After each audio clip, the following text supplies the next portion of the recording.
Hey everyone out in the nonprofit family land. It's Friday. It's 12:30 Eastern Time. And that means that you are here with me. My name is Maureen Walbioff. I'm a nonprofit digital strategist and technology coach. And I help nonprofit teams of all different sizes and missions and budgets make really good decisions about all the stuff that we use to gather and use information about our supporters and have them take action, whether that's become a volunteer, make a donation, sign up for an event, or take an advocacy action, which is a great segue into today's topic. I'm so excited to speak with Cassin from Capitol Canary, because you might not know this about me, but I come from a nonprofit background. I worked in an organization for 17 years. And that organization was very politically active. We had a big C3 and a big C4. So advocacy and political action is part of my roots when you think about my nonprofit history. So excited to dig at this topic a little bit today. Cassin Sutor from Capitol Canary, how are you this afternoon? I am good, and thank you for having me. I appreciate you having me on, giving me a chance to talk about some of the exciting things that are happening over at Capitol Canary. To introduce myself, I'll give a really brief background, but Sure. I work on our nonprofits and associations team, and I help organizations evaluate their legislative intelligence and bill tracking efforts, their grassroots digital advocacy efforts, and essentially try to guide them down the right path towards, whether it's one of our platforms or not, how can they be as effective as possible, not let any bills slip through the cracks, save time, and make it as easy as possible for their supporters and volunteers and advocates to connect with their legislators at the end of the day to impact policy. So excited to chat about that. Absolutely. And, I'll just set the table here for this conversation, because political advocacy is all around us at a volume that we haven't all experienced for our entire lives. It's everywhere you look. It's in your social media feed, it's in your newspaper, it's in your ear, if you're a podcast listener. And I think that what that means is nonprofit organizations feel like there's a lot of opportunity out there for them to make sure that their mission, the bills and the legislation, the redistricting, whatever it is, that aligns with their mission and values. Lots of people are listening and paying attention, but it's frustrating because I still don't really have a plan. I still don't really have the staff. And I got a variety of ways that I sort of have to decide where I'm going to put my time and my energy and my money. So what are you seeing right now at this moment in 2022 right now, Cassin, when it comes to not advocacy, action-oriented nonprofits trends, given where we're at in our political society today? Yeah, 100%. And it's been kind of the last 24 months, we'll call it, have been a really interesting time in advocacy. We saw an absolute boom in 2020 for a couple of different reasons. Civil unrest around some really unfortunate occurrences, a pandemic which we hadn't seen in over 100 years, and the most contentious election in U.S. history. That drove literally unprecedented volumes of people to start engaging where maybe they had never engaged politically before. They were kind of on the outside, maybe dipping their toe in every once in a while. While those volumes of engagement and activity are still not quite at the all-time highs we saw in 2020, there's still a ton of engagement, more so than there had been prior to that. But it's also a really interesting environment where, because people were so fired up, because people got engaged with so many different nonprofits, whereas maybe they would only work with one previously for both their time, their attention, and their donor dollars. Now it's kind of become a little bit more competitive. It's a little bit more difficult to get people to engage and to kind of focus on just your mission, so to speak. Right. Not that there's anything wrong with people supporting 5 different organizations around the same cause, but we want to make sure that they're engaging when we're pushing out action alerts. We want to make sure that they're continuing or increasing their donations to us. So that's been a really interesting thing to see, because at the same time, conferences, events, rallies, volunteer days have become really difficult, if not completely halted altogether. And so Right. that's driven a lot of people into the virtual space. But again, there's that competition for screen share and for attention. So I think the biggest thing people are kind of seeing value in recently has been the ability to have a really engaging way to get people to act and to get, eyes on your campaigns or your efforts, as opposed to every other nonprofit out there or association that's looking to do the exact same thing. Yeah, I hadn't really thought about it that way, but you're right. The competition for brain space and sort of time to take an action, it's a very cluttered space right now, not in a bad way. I hear Right, what exactly. you're saying. Like, great, let's change the world. Let's make things work better for everybody, more equitably. But if I'm not used to duking it out per se, and needing to stand out in a shiny way, your tools are the things that are going to help you do that. You can design a really nice Facebook ad and you can design a really great email series to get somebody to take a political action. But unless their experience doing that stuff is smooth and easy, they're not going to do it again for you. It's sort of like, I'll give you one shot, even if I've been a longtime supporter. If there's the slightest hint of clunk in what you've asked me to do, I'm A, not going to do it, and B, I'm not going to tell other people to do it. Without a doubt. I mean, it's twofold. Advocacy is interesting because it's one of the only things that I can think of that is both about quantity and quality. Really, both are good, but ideally you have a combination of the two when it comes to your approach if you're really going to have an impact. And another thing that we've seen is with all these Brady Bunch Zoom meetings that everybody's getting kind of tired of. We did some A/B testing with our own platforms and with a few of the others out there that tend to be a little bit less kind of engaging and nice looking, which I always thought was kind of a silly thing to worry about.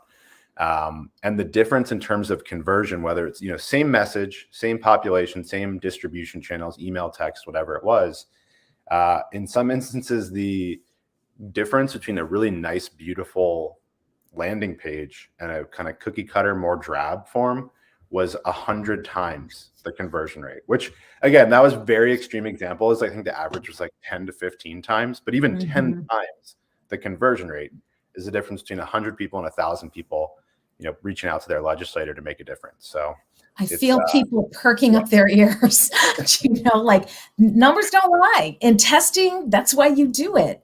So what are people looking for let's flip it to the external for a minute, since we're talking about that. Your supporters, if you want them to take action and get involved in this way, what are the expectations right now, Cassin? What do political action-oriented folks want to see or be able to do?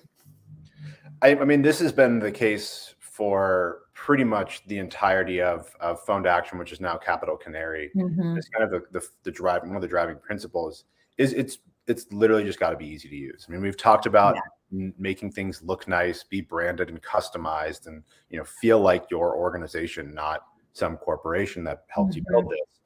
But it's being able to reach people where they are.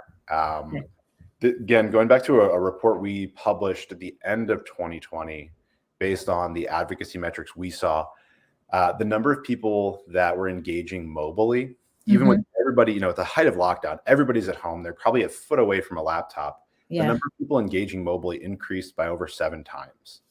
So we're sitting at home, we're next to our laptops. It might even be during the workday, and yet we're still picking up the phone when we get that text that says, hey, please consider making a donation, or hey, please reach out to your governor, your senator, whoever it might be. And then, on top of a nice looking campaign, it also has to be really easy to engage with. Quick. We're not asking for too much information where it's not necessary. And it's just a really slick process so that, again, we're always going to have those quality folks who are super engaged with our organization. They're going to call, they're going to email, they're going to tweet every single time we ask them to. But it's about trying to get those new folks that are, their attention is split between a million different things, or maybe they've never engaged in this way in the past. How can we sort of start getting them into the fold, educating them about who we are, what we do, why they should care about this in the first place?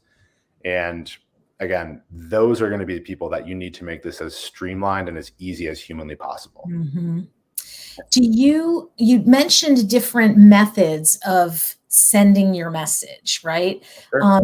Do you advise your clients, your political PAC, C4 clients, that they should allow their supporters to modify those messages? I know that there's different schools of thought about whether you should let people Sure. personalize it or just please keep our language in there and don't rewrite everything that we spent a lot of time and money putting together for you to send. I think it's important to allow people to do that. I think it's a good idea to encourage it for two reasons. Well, I guess it's really just one reason. And this is kind of backed by Congressional Management Foundation research, and probably something that all the folks out there, if you have an advocacy focus in your role, that you've heard of this, is form letter fatigue. Something like 15 to 20% of legislators across the country at the federal, state, and the local level, if they see the same message coming in, it's exactly the same time and time again, they'll count 500 of the same letter as one correspondent. Yeah. So depending on your issue, depending on how polarizing it can be, sometimes there is that concern around, what if we get a troll that comes in here and says some unsafe, really changes it. Yeah. And so, I mean, there are guardrails that we've put in place where you can require customization to ensure that you're not allowing these messages to be, kind of grouped up into one, but you can also restrict or make it optional. And so at the end of the day, it's going to be an organization to organization decision. It's nice to be able to keep that message on topic, on path. And again, that 15 to 20%, that could be different. It's going to be different in every district. It could be all the legislators feel that way, and it could be none of them feel that way. But I do think it's important to allow people to customize their message. Yeah, I think at least giving them the option, they can always select out. And some people will change it up and some people won't, but we like options. We just like a lot of options as humans right now. I remember back in the Wayback Machine that it used to take a while for systems like an advocacy tool to update even the elected officials themselves after an election. It would take a couple months for the database to be updated, redistricting data. How do you handle all of that stuff? Because it's all about information. Do you feel like you guys do a good job of keeping things up to date?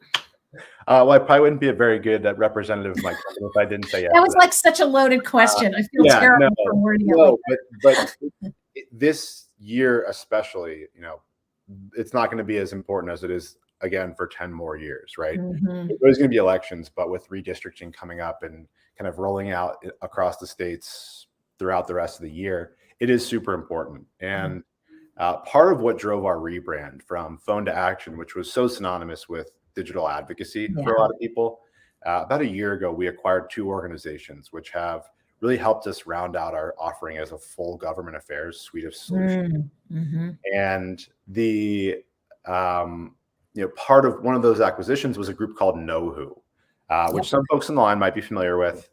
It's a really, really comprehensive and constantly updated. It's the most up-to-date database for legislators, for staffers, for city and county officials, school boards. I mean, we've got a team of about 50 people who are calling out every single day to make sure that contact database is up to date. And a big part of that is when there's elections, we're making sure that the legislators are being updated. When there's redistricting, there's an entire piece of the tool that can help you take a selection of supporters and map their zip code to the appropriate district within your CRM. So that's a big part of that would be pretty difficult for us to, go to market with if it wasn't accurate and up to date. And so we have a calendar internally that we're tracking religiously to make sure that as each state updates and redistricts, it's going to be up to date and we're not going to miss a beat. So, day of, it'll be ready to go.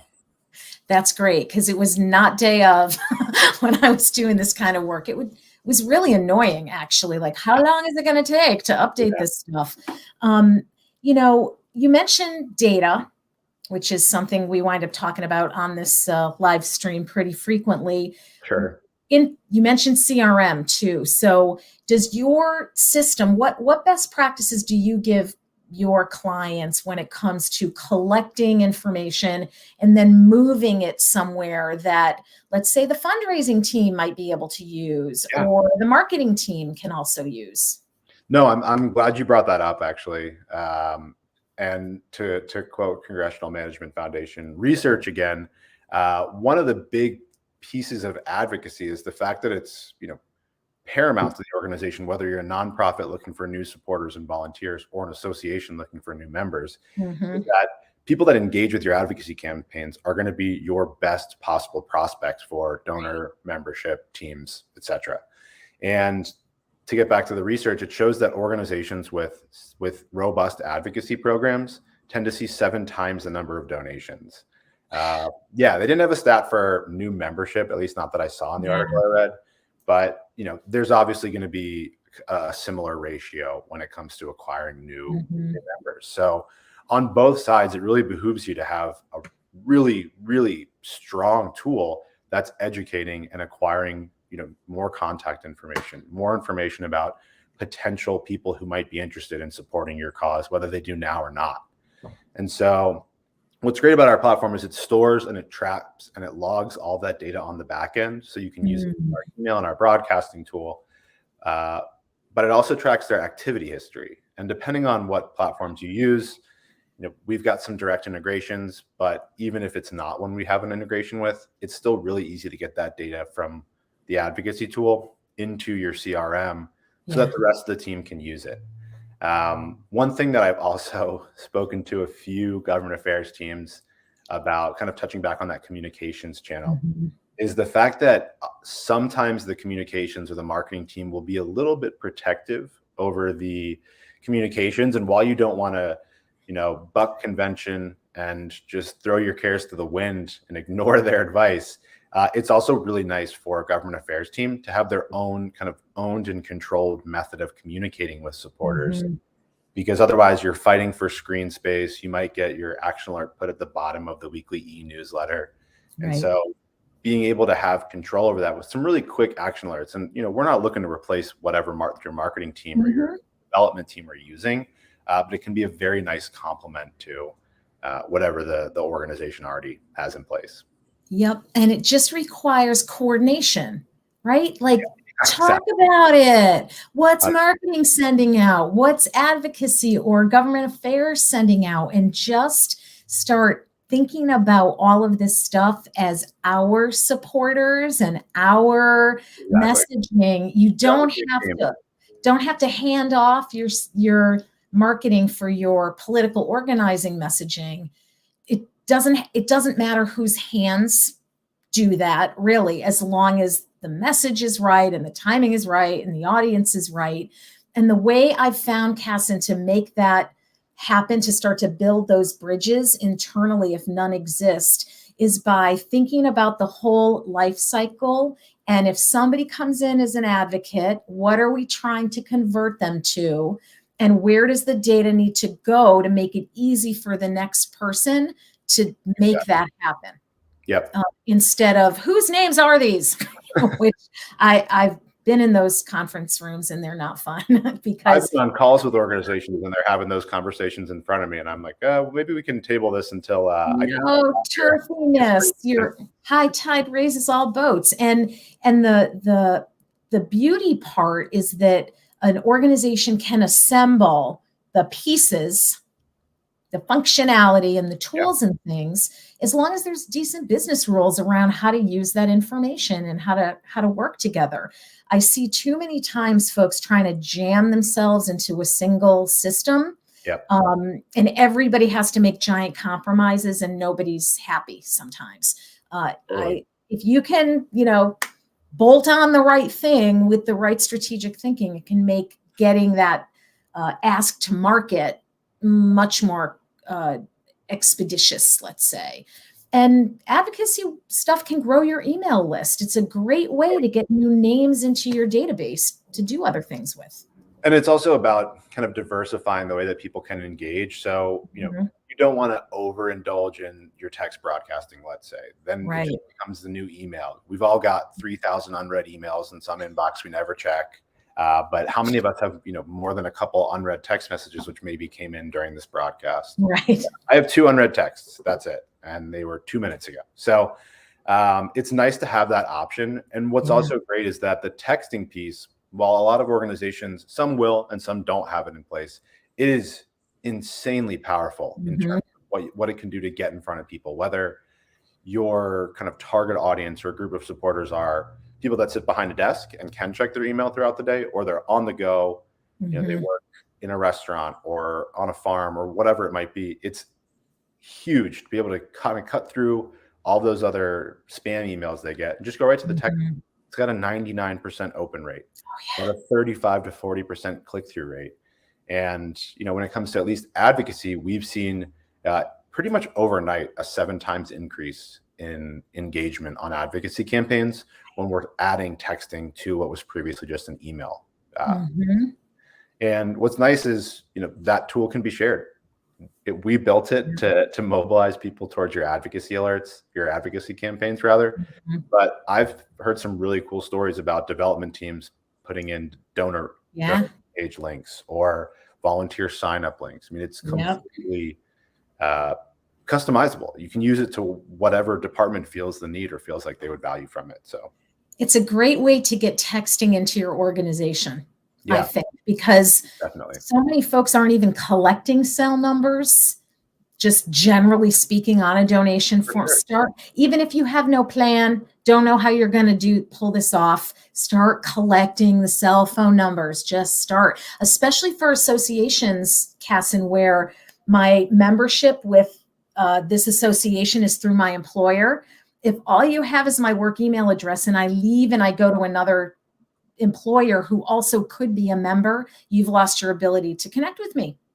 Cell phone numbers kind of follow us everywhere. Absolutely. Or if you're the director of donor relations and that person just has a personal relationship or some spreadsheet that they're using, while we're not claiming that we'll be a donor relations platform, you have to go elsewhere for that. It's still nice to be able to have that kind of holistic data of not just what has their financial history been with us, but how engaged are they when we've asked them to email? Did they just send the template form letter? Did they customize it? Did they make a phone call? Those are really great ways, whether you're just starting off an advocacy program or you're kind of maturing it, starting to look at what could a grass tops program look like? How can we create ambassadors? That's all really important data that your team, but all of the member or supporter facing teams can really value from. Yep. Great advice. I'm curious, because your system does so many different, allows so many different ways for me as a supporter to connect with an elected official. Are there trends? Are you seeing that the good old email to web form or texting your elected official if we've got their Twitter handle, is there one channel or another that you're finding is better performing for advocacy orgs today? Yeah, it's I think this has kind of always been the case, but it's the phone calls. They have the biggest difference because legislators in their offices receive the fewest amount. They're hard to get people to do. It's intimidating. It's straight up scary. And so, what we do that makes it really easy to facilitate those is we have a patch through calling mechanism, which bypasses the automated attendance and switchboards, goes right to the legislator's office. And all you have to do is press star, and you could speak to 3, 4, 5 different legislators without hanging up the phone once, all with a script or talking points that you as the organization can put in front of these supporters. And it fluctuates. I've seen a lot of different reports that say different things, but it's somewhere between a 50 to 60 to 1 ratio. So compared to form letters. So, one phone call can do just as much as 50 letters. So Yeah, that's the most effective way, but Twitter can't be understated. I mean, 70% of legislators check their Twitter, or if they have somebody in their office do it more ahead of a big vote, just to get one last kind of run of what are people saying. Yeah, a finger in the wind. Yeah, exactly. Yeah, I remember trying to call and it would be busy, trying to call in. And then when you finally got through, you didn't know if you would rather just leave a recorded message or actually talk to somebody because of that intimidation factor. I don't circulate in those, arenas, and I might misspeak or maybe my message is going to come off a little shaky. So having those scripts and just making it easy, I don't even have to look up a phone number. It sounds like I can just click a button in the tool and it will automatically move me into calling. Yeah, I mean, again, whether it's email, tweet, phone call, whatever action you're looking to make somebody engage with, it's all about making it as simple as possible. If you're not doing that, you have no idea what kind of drop off you're sort of like facilitating or almost encouraging by just not making it as easy as you possibly can for people. Yeah, and test it. Test what you're trying. So we are almost, I can't believe it's been almost a half an hour because we could nerd out on this forever. So some of the tips that you've shared with people are, it's got to look easy. It's got to feel easy. It's got to be a smooth experience for that supporter to actually take an action, that calls get better results than some of the other methods, sharing your data and actually recognizing that these are super involved people who take these political actions and will do other things for you if you ask them. What last tip do you have, Cassin, as people are thinking about 2022 midterms? Maybe they're in a system now or they're thinking about switching. What other things should folks pay attention to?